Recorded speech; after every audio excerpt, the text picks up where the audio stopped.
What's up, Scouters? So today I'm going to step away from K-pop news for a little bit, and instead I'm going to tell you an interesting story about Namsan. And if you've been to Seoul or have at least planned to visit Seoul, or even have searched pictures of Seoul on Google, you probably have seen this place. That's because it's one of the most iconic tourist destinations in Korea, with the Seoul Tower on top of the mountain offering tourists with a crazy view of Seoul. And it's also a popular place for the locals, serving as the most mandatory date destinations. But unlike the popularity of today, Namsan was so much different just a few decades ago. It has a rather dark history, and unlike today, everyone tried to avoid going there. Now by now, I hope I have some of your attention, so intro please.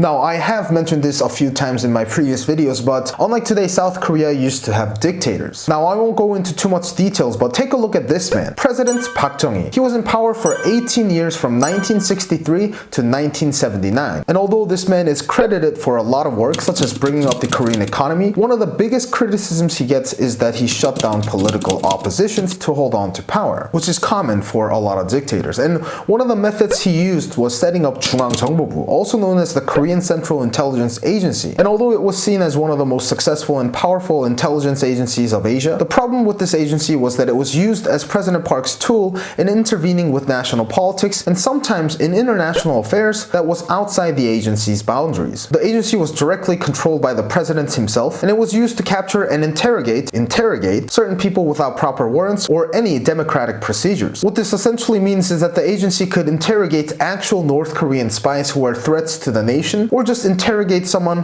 who they could frame as a spy and consequently punish. Naturally, people who opposed the regime or publicly criticized the president could be taken and interrogated without their families even knowing about it. So at the time, people were very afraid to be dragged into Namsan, and it was a place citizens had to avoid by all means, because after their interrogation process at their basement facility, you might not be alive. Basically, it was an agency doing all the shady work for the president. Hence, their motto at the time was 우리는 음지에서 일하고 양지를 지향한다, roughly meaning we work in the shade and aim for the bright. This is also very well portrayed in the recent Korean movie The Man Standing Next, which covers the story of the assassination of President Park by Kim Jae-gyu, the head of KCI at the time, acted by Lee Byung-hun. 여기 중정이야. 죽었다 말해봐. 재밌는 거 아는 거 같은데.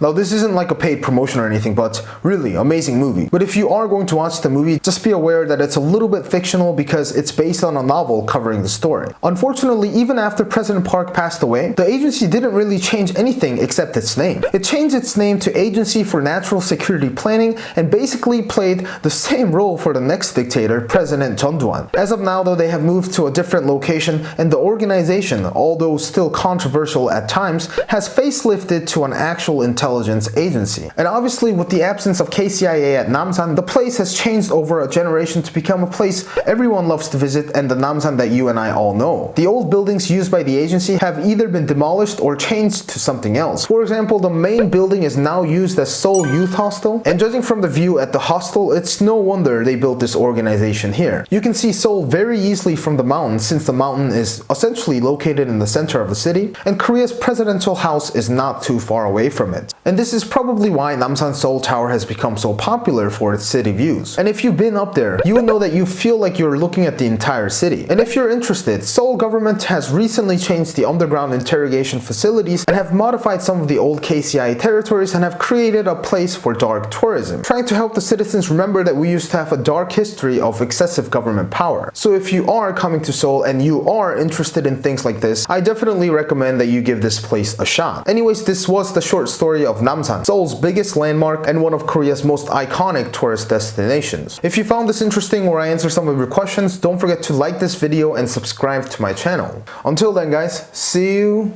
next time.